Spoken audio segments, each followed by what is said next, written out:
Now, in the wake of the Chris Benoit documentary, which was phenomenally done, it was epic, it was off the charts, it was intense, it was controversial, it was tearful, it was enjoyable because of, well, Chris Benoit and Eddie Guerrero in the ring at WrestleMania 20 and celebrating perhaps one of the greatest high times of WrestleMania and perhaps the greatest ending to a WrestleMania in history.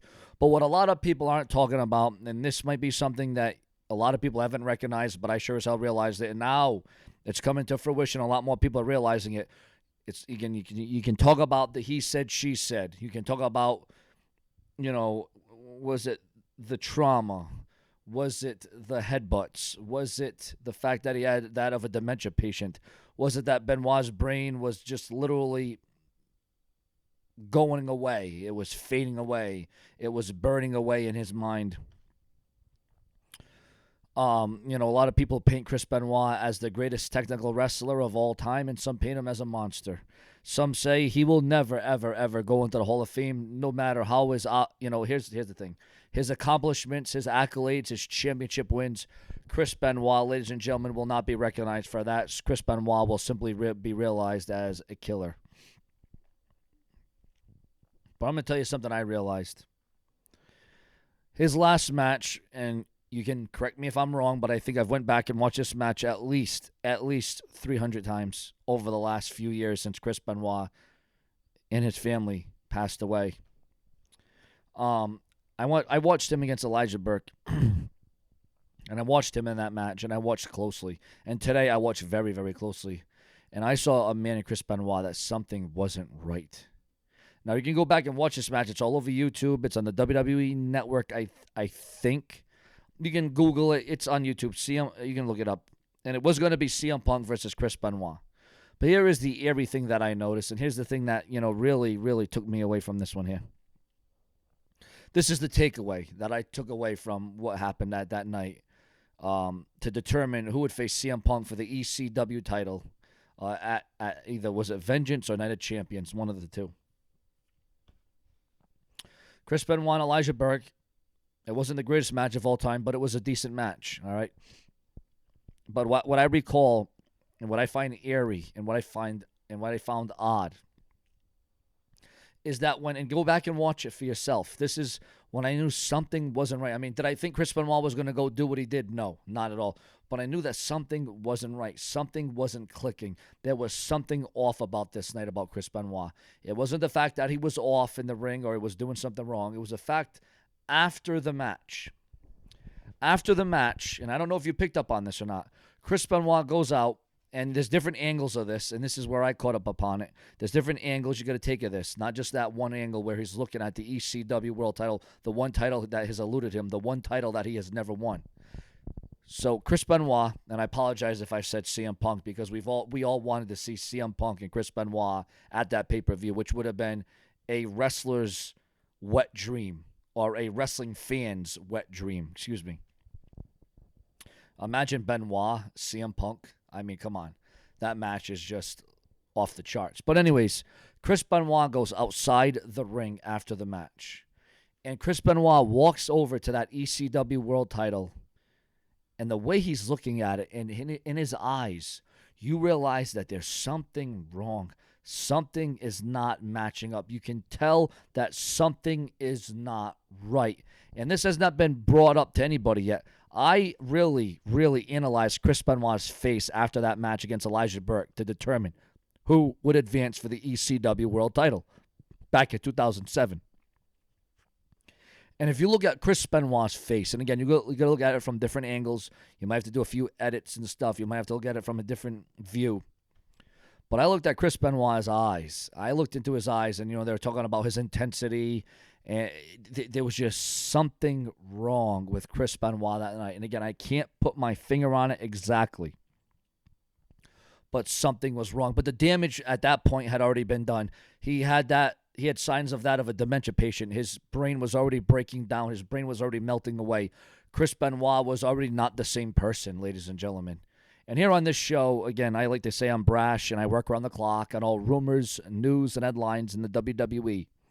But this is the one thing that I picked up that was fascinating and eerie and odd and weird and strange is the way that Chris Benoit looked at that ECW world title, and that look in his eyes. You knew that that wasn't the same look that Benoit had when he won the world title, or when him and Eddie Guerrero were standing in the ring, or when Chris Benoit defeated Triple H at Vengeance one year, or when Benoit dove off the steel cage onto Kurt Angle. This was a very different look. This was a different, weird look from Chris Benoit. And again, go back. And I know a lot of people haven't brought this up, and a lot of people haven't said this, but when he went against Elijah Burke that night and he won that match, and that was Chris Benoit's last ever match, go back and look at Benoit's face. Look at his mannerisms. Look at his eyes. Look into his eyes. Because I did a lot of close-ups again. I did a lot of different angles of that video. And just something right there told me something's wrong with Chris Benoit. I didn't know if at the time, maybe if it was a concussion, if he was sick, if he had a major headache. I didn't know what it was, but I knew at that time that something was off about Chris Benoit. Now, the backstage details are going to come out about Benoit was under this, Benoit was under that, Benoit did this, Benoit did that. I'm not here to say anything more about Chris Benoit.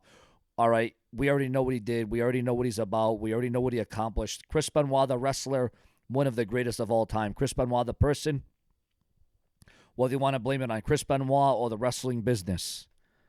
But Benoit is one of the reasons why the WWE is PG. Benoit is one of the reasons why the WWE has one of the most strict testing policies of all time now, along with Eddie Guerrero's death. But it is my belief that when Eddie Guerrero died, so did Chris Benoit. That's just my honest opinion. And when I heard stories about when Eddie Guerrero died, the only other way that Chris Benoit could be close to Eddie Guerrero is when Chris Benoit would have Eddie Guerrero's action figure with him, in the car with him, in the limousine with him, on the plane with him. He would bring Eddie Guerrero's action figure because that was the only other way that Chris Benoit could be close to the late, great Eddie Guerrero. Now, whether that story is true or not, I don't know. But what I do know is true is that when Benoit looked at that ECW world title and that ECW taping that night after defeating Elijah Burke, we were going to see the match of a lifetime. We were going to see a wrestling fan's wet dream. And we never got to see that. And it's a shame. Because it would have been a masterpiece. It would have been a work of art. It would have been a match of the year candidate. And I think at that point, CM Punk would have came within an eyelash of defeating Benoit, because at that time they were going to build the ECW brand around Chris Benoit. Chris Benoit was going to be the single most dominating top of the game performer for that brand for ECW. They were going to build ECW around Chris Benoit. Chris Benoit was going to become, for the first time in his career, the ECW champion. But obviously that didn't happen, and then we all know what happened. But again, viewers, go back and look at the eyes and the face and the mannerisms and how Chris Benoit was looking at that ECW title. It was a very eerie moment, a very significant moment. And I had to make this video because this has been bothering me. I've been wanting to say this for years and years and years. But you know what? I didn't think anyone would believe me. I didn't think anyone would see it.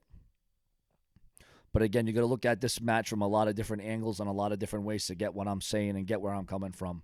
So, ladies and gentlemen, your comments and your opinions. And again, that documentary on Chris Benoit, the Part 2 series, the Part 1 series, was done perfectly. Will we ever know why he did what he did? I'm not here to talk about that. I'm here to talk about what happened that night on his final match with the ECW World's Heavyweight title on the line to see who would go to compete and win the ECW World title. And you know what? I understand that had Benoit won that match that night against CM Punk for the ECW title at Night of Champions or Vengeance or whatever that pay-per-view was going to be coming up, you knew there was going to be just more than one match out of that. There was going to be probably a good 2-3 matches they would have pulled out of Punk and Benoit, and it would have been an absolute classic. But now all we can do is think about how that match would have been and how it would have went down and who would have won and who would have had their arm raised. But at the end of the day, us as wrestling fans will praise Chris Benoit, the wrestler, but not the person. Your comments, your opinions, your sentiments. Share, subscribe, smash the bell, turn on all notifications. The Brash is here. and I will always tell. Later.